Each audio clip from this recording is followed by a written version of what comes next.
Hey everyone, welcome back to the channel. Today's confession is complicated. You know how sometimes life throws you into situations that feel straight out of a movie, the kind you never planned for, and definitely never expect to explain later? Yeah, this is one of those stories. Today's story is about a relationship that probably never should have happened in the first place, one that started in a very unexpected way and ended in a way that's even harder to explain. I was in a relationship with my babysitter, and now I've friend-zoned her. Trust me, the backstory is messy, emotional, and a little uncomfortable in ways you might not expect. So sit back, relax, and let's get into today's confession. The rain is light, just a mist against the glass, but it feels heavy, and I remember when she used to hold my hand while we crossed the street. I remember the smell of her shampoo when she would lean over my shoulder to help me with algebra. She was the one who listened when my parents were too busy screaming at each other in the kitchen, the steady point in a world that always felt like it was slowly tilting.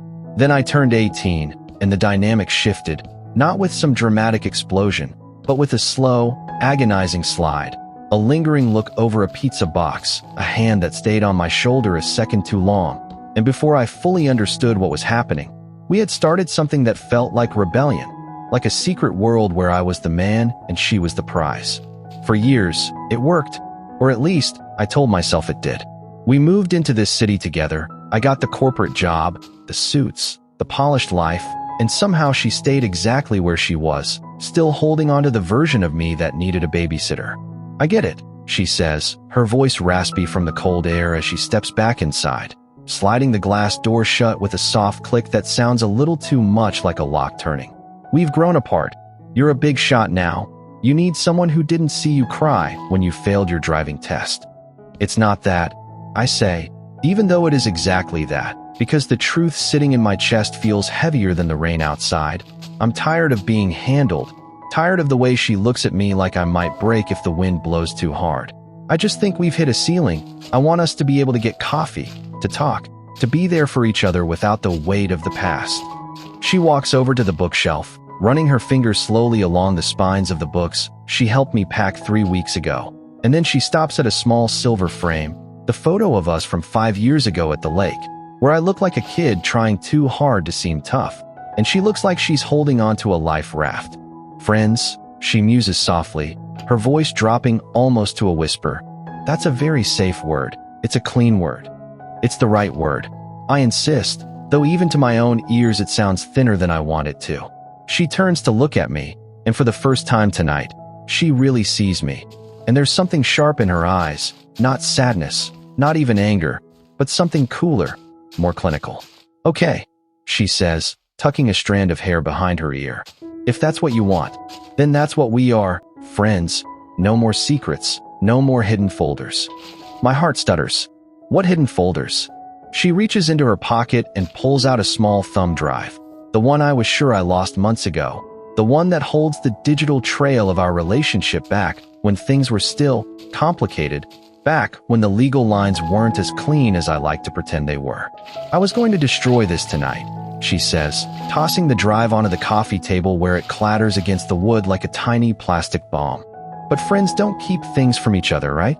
You should probably check the last folder, the one titled Graduation, because I think you forgot what really happened that night at the lake. She walks to the door and grabs her coat, and this time she doesn't wait for me to say goodbye. I'm left standing alone in the middle of my perfect apartment, staring at the thumb drive while my hand starts to shake as I reach for my laptop. Because I do remember graduation night. I remember the party, the drinks, the feeling of finally being free, but there has always been a gap in my memory, a 3-hour hole I convinced myself was just the alcohol. I plug the drive in. I click the folder, and the real psychological cliff isn't what's inside the drive.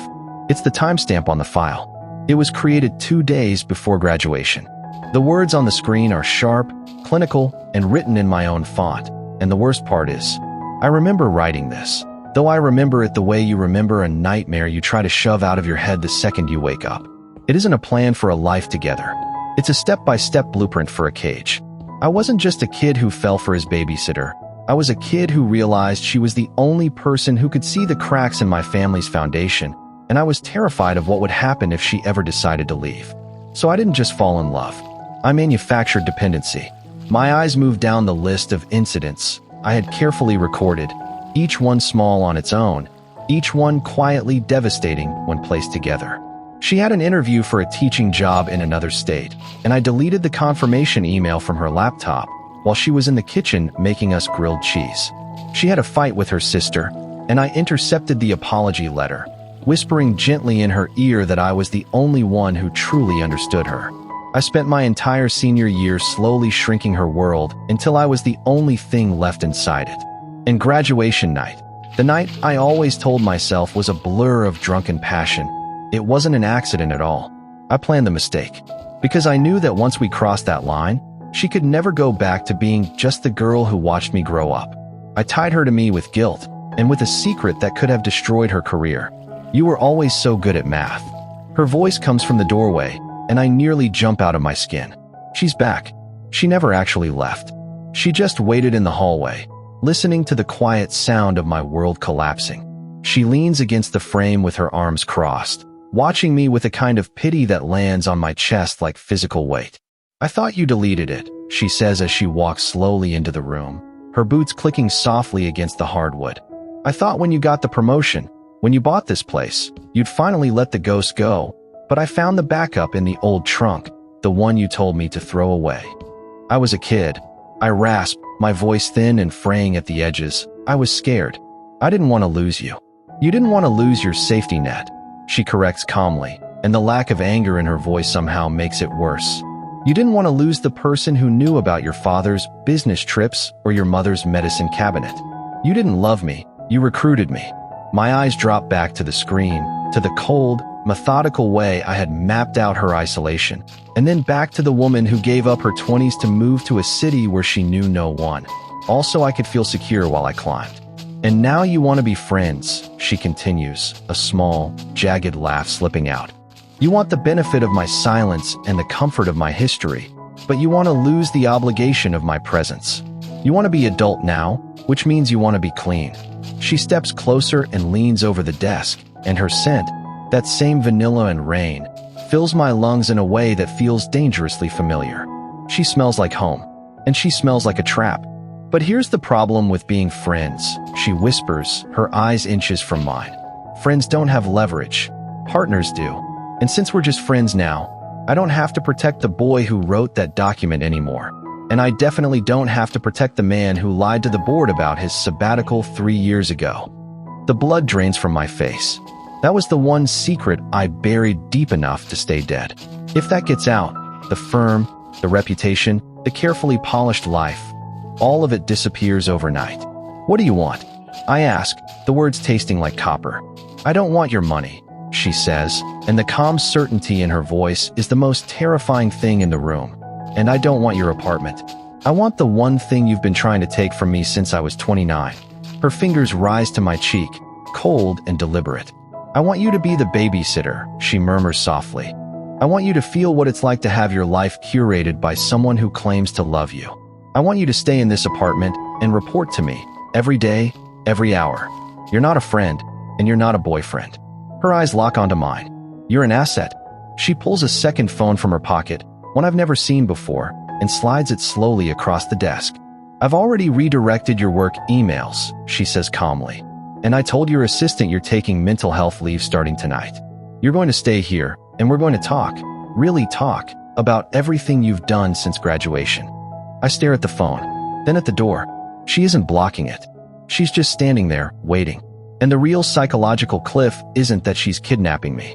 It's that when I look at her, and then back at the cold, empty luxury of my new life, a sick, fractured part of me feels something dangerously close to relief. I'm tired of being the man in the suit. I'm tired of being the architect. But then I see the look on her face, a flash of something that isn't love and isn't even revenge. It's recognition. It's ownership. It's the exact same look I had the night I wrote that document 5 years ago. The look of someone who finally owns the person who once owned them. "Check the messages," she says quietly. "There's one from your mother. She's at the airport. I told her you were finally ready for her to move in." I walk to the door, my legs feeling like they're made of lead, and when I open it, there she is. My mother. She looks older, thinner, her eyes carrying that familiar glazed-over look that tells me she's been dipping into the medicine again, and beside her sit 3 overstuffed suitcases and a designer handbag I know she can't afford. "Oh, honey," she says, her voice a fragile, high-pitched warble as she throws her arms around me. And she smells like stale cigarettes layered under expensive floral perfume. "She told me you were lonely. She told me you finally realized that family is the only thing that matters." I look over her shoulder toward the kitchen. She's standing there, smiling, wearing a soft, nurturing expression that makes my skin crawl. Then she walks over and takes one of the suitcases with practiced ease, slipping perfectly into the role of the devoted friend, the girl who stayed. "I've got her, honey," she says gently, her voice dripping with a kindness that feels dangerously close to a threat. "Why don't you go sit down? You've had a long day. I'll get your mother settled in the guest room. We have so much to catch up on." I watch them disappear down the hallway. The 2 women who define the borders of my world. My mother, the woman I spent my childhood trying to save, and my babysitter, the girl I spent my youth trying to own. Now they've formed something new, an alliance, a quiet pincer move designed to keep me exactly where they want me. In the middle, dependent, small.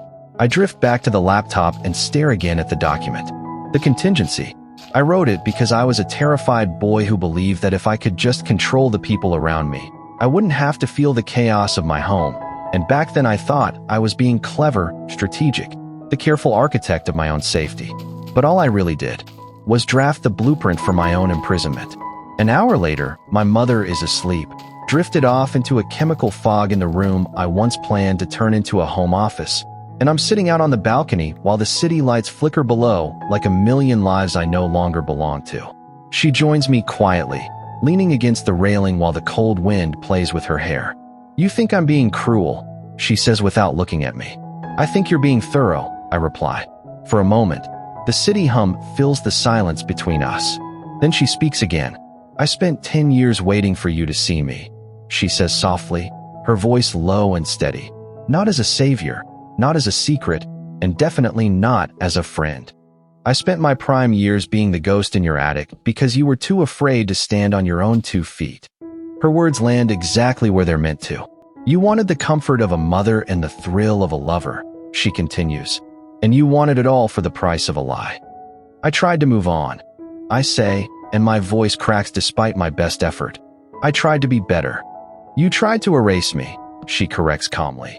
"You thought that by calling us friends, you could pay off the debt. You thought that if you put me in a box labeled the past, you wouldn't have to look at the girl you broke to get where you are." Now she finally turns to face me. But I'm not a box, and I'm not a ghost. Her eyes lock onto mine.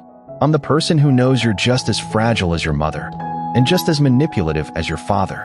The moonlight sharpens the hard lines of her face. "You wanted to be the man in the suit? Fine," she says quietly. "Be that man. Go to work, give the speeches, earn the money, but when you come home, the suit comes off." Her voice drops lower. "When you're in this apartment, you are the boy who needs me." A pause. "And I will be here every single night." Another step closer. "I will take care of your mother, and I will take care of you." Her gaze doesn't waver. "And you will never, ever be alone again." Something inside me finally gives way. Not a sharp break, but a slow collapse. Because I'm not trapped in a cell. I'm trapped in a life I designed, being managed by the person I trained to manage me. I thought friendzoning her was my escape. I thought I was the one making the choice. But the choice was made the night I wrote that document. Slowly, almost without thinking, I reach out and take her hand. It's warm, steady, terrifyingly familiar. "I'm tired," I whisper. "I know," she says softly, pulling me toward her, her arms wrapping around me exactly the way they did when I was 10 years old. "That's why I'm here. I've got you. I've always had you." She leads me back inside. The balcony door slides shut behind us. Click. Locked. And in that quiet, suffocating moment, the truth finally settles in. The mystery isn't how I'm going to escape this. It's that I've finally realized. I don't want to. I've spent my entire life running from what I am. And she is the only person who has ever loved me for the monster I actually became. I'm back in the cradle. The door is locked. And for the first time in 5 years, I don't have to pretend to be a man anymore. The living room light goes out, and the apartment sinks into silence. broken only by the slow, steady breathing of two women in the rooms I paid for, waiting for the boy to wake up so the new routine can begin. I thought the worst part was already behind me. I thought the trap had finished closing. I was wrong, because at exactly 3:17 in the morning, my new phone buzzes in the dark, not with a notification, not with an email, but with a message from a number I don't recognize. My stomach tightens as I open it, my thumb suddenly feeling heavier than it should. There's no text, just a single image.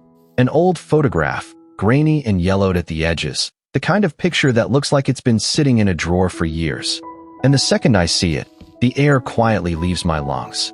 Because it's a picture of me, not from 5 years ago, not from graduation, but from last night. Taken through the balcony glass. Taken from outside. My hands start to shake, a slow tremor I can't quite control, and then a second message appears on the screen. This time it's text. 7 words. 7 words that make the entire apartment feel smaller than it did a moment ago. She isn't the only one watching you. And for the first time since this nightmare began, I realize the real game hasn't even started. And just like that, the game gets bigger than he ever imagined. If you thought this story was twisted so far, you might want to brace yourself, because what comes next changes everything. So tell me in the comments, who do you think is really in control here? And what would you do if you were in his place? If you enjoyed this confession, don't forget to like the video, subscribe to the channel, and turn on the notification bell, because the next part is only going to get darker from here. Until then, stay curious and sleep carefully tonight.